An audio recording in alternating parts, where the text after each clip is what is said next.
Всем салам алейкум, я Фарход Колонов, таджикский авто- и мотопутешественник. И сегодня у нас на маленьком тест-драйве, на маленьком обзоре электрическая машина от компании BYD, что переводится Build Your Dream, иди к своей мечте, модели i2. Хочу сказать спасибо медиахолдингу Азия Плюс и спасибо Чорьяк Такси за предоставленную машинку. Сегодня будем тестировать. Погнали!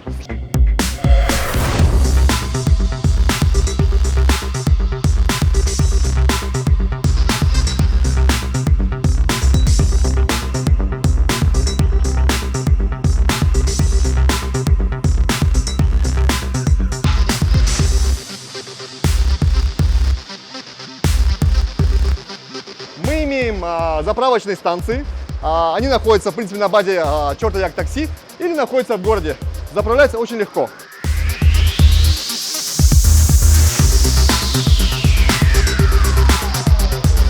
Я думаю, у каждого есть калькулятор в голове, и каждый может посчитать, сколько нужно заплатить солярки или бензина за 400 километров. Самый первый плюс.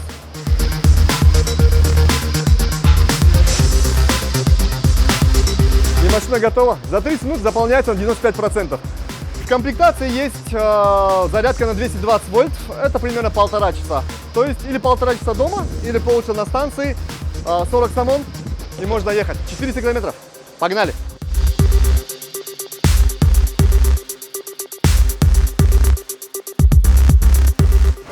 Новое, вкусно пахнет. Люблю новые автомобили, у них свой шарм, свой запах. Ну что, поехали?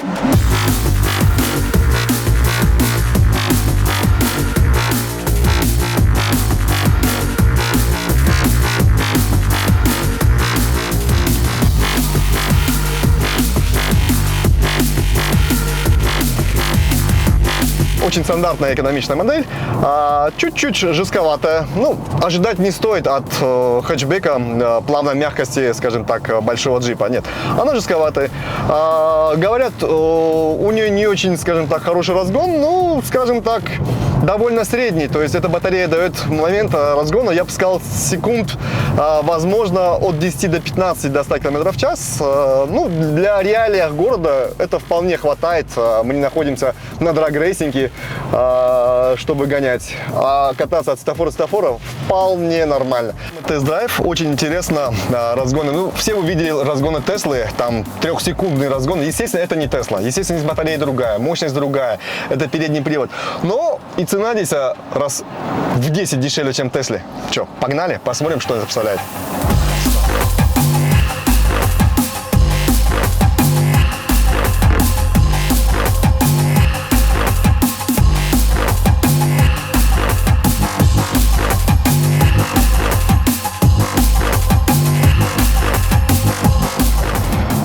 Секунд, разгон до сотни.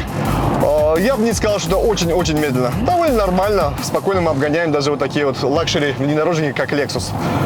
Для города, я думаю, больше не надо.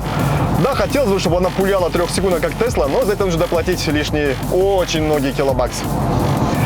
Что сказать про управление? Машина рулится довольно нормально. Чуть-чуть она валкая, я бы добавил ей бы чуть-чуть, скажем так, стабильности, но еще раз напомним, что это комплектация, скажем так, очень экономная, и это всего лишь маленький хэтчбэк. Так что едем в свое удовольствие. Кондиционер у нас есть, красивая мультимедиа, очень современная у нас есть. Нормально.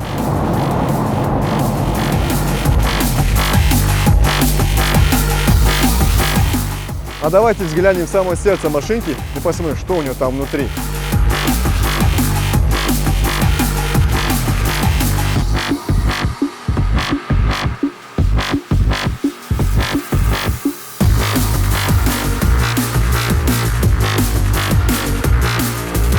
Машина укомплектована только передним приводом, а тяга идет на передние колеса. Вот, я бы предпочел, конечно, полный привод и электромотор побольше. Но что имеем, то имеем. То есть все очень просто, все очень нормально. Я там сказал, что очень эстетично и непривычно наблюдать такой маленький моторчик в автомобиле. Мы-то привыкли к всему большому и мощному. Шум сейчас исходит, кстати, от кондиционера. Если его выключить, абсолютно будет бесшумная машина.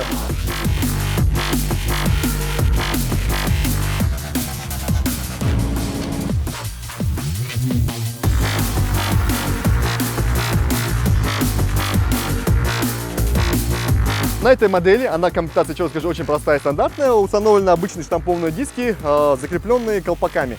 В других комплектациях в Luxury у них идут красивые диски, очень симпатичные, на выбор разные цвета, молоденькие, но все зависит от денежек.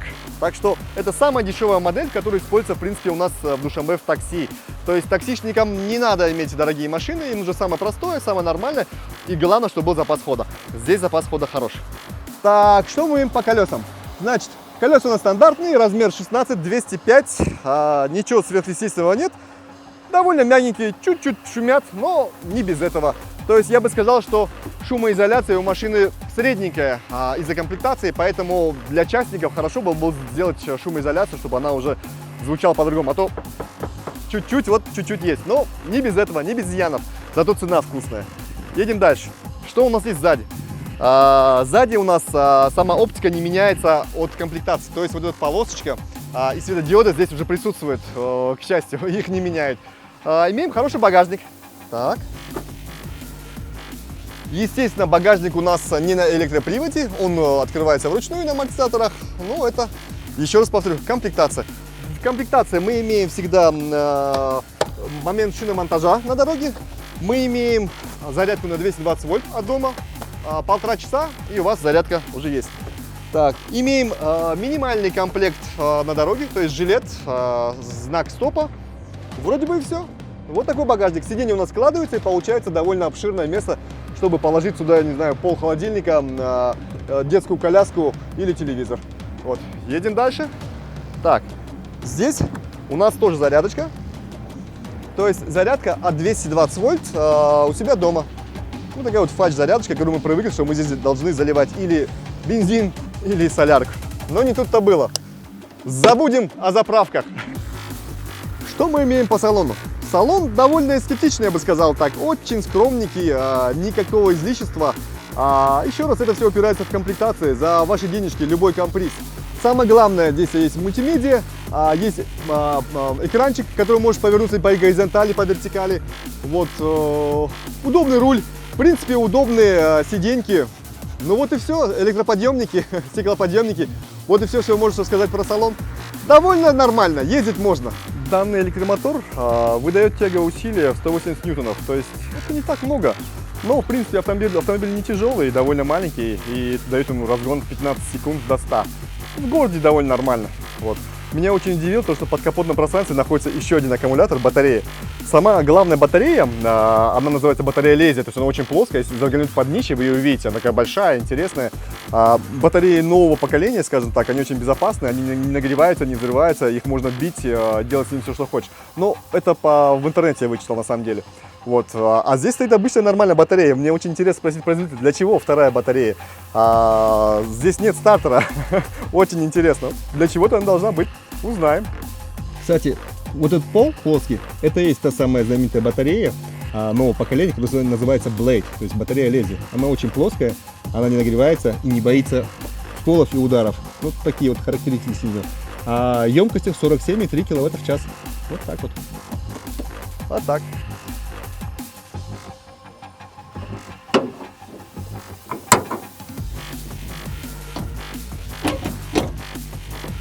Поехали кататься. Кстати, когда заводишь машину, у ней графика потрясающе интересная. Ощущаешь себя каким-то главным героем компьютерной игры. Звуков никаких нет, машина уже в заведенном состоянии.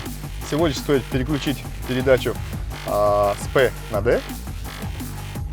Все, поехали.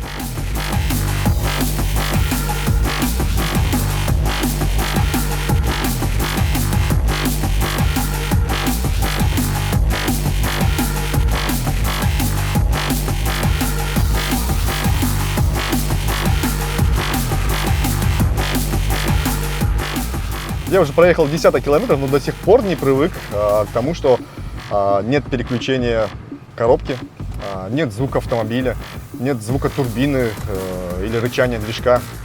Нет ничего. Просто шумит шины и ветер. Если просто рассчитать логически, что у нас какая из дальних точек есть, ну, грубо говоря, северная столица Хаджем, до нее 300 километров. А полная заправка этой машины это 405 километров, то есть на полной заправке хватит машины, чтобы доехать до Хаджемта, плюс там еще покататься, заправиться там, и также вернуться обратно. Вот такой вот парадокс. И все это будет стоить 40 сомани. Если перевести это в бензин или в дизель, ой-ой-ой, цена кусается. Я, кстати, там, где сейчас мы стояли, заправлялись, там стала другая машина, ребята с Хаджента, таксишники, они ездят именно так, возят людей Душанбе-Хаджент, Хаджент-Душанбе. То есть уже и в эра такси между городами электромобиль уже, скажем так, внес свою лепту. Я думаю, что момент джипов больших уже уходит в прошлое. Будущее наступило.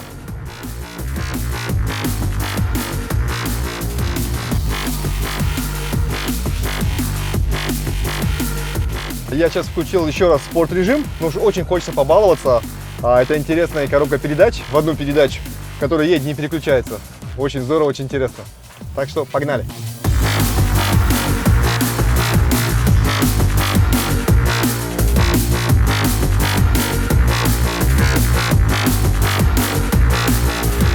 Ну а в остальном, чтобы подытожить этот маленький тест-обзор, еще раз повторю, это не реклама автомобиля BYD, это просто, скажем так, тест человека, который проехал чуть-чуть побольше, чем обычный человек, вот, который любит технику, скажем так. В двух словах, если подытожить, то, наверное, будущее наступило. После таких цифр, такого теста, уже по-другому смотришь на автомобили с внутренним сгоранием, с двигателем внутреннего сгорания. Уже хочется иметь электроавтомобиль, который будет дома заряжаться за 1,5 часа или заряжаться на специальной зарядной станции за 30 минут. Уже не хочется заезжать на бензозаправки и оставлять по 500-600 сомани за одну заправку. Хочется просто ехать и наслаждаться поездкой. Я думаю, будущее уже наступило. Вот. 5-6 лет, и, наверное, уже весь мир будет ездить на электроавтомобилях. Вот. И тихо-тихо мы забудем, что такое бензин, солярка, ТО, масло и т.д. и т.п.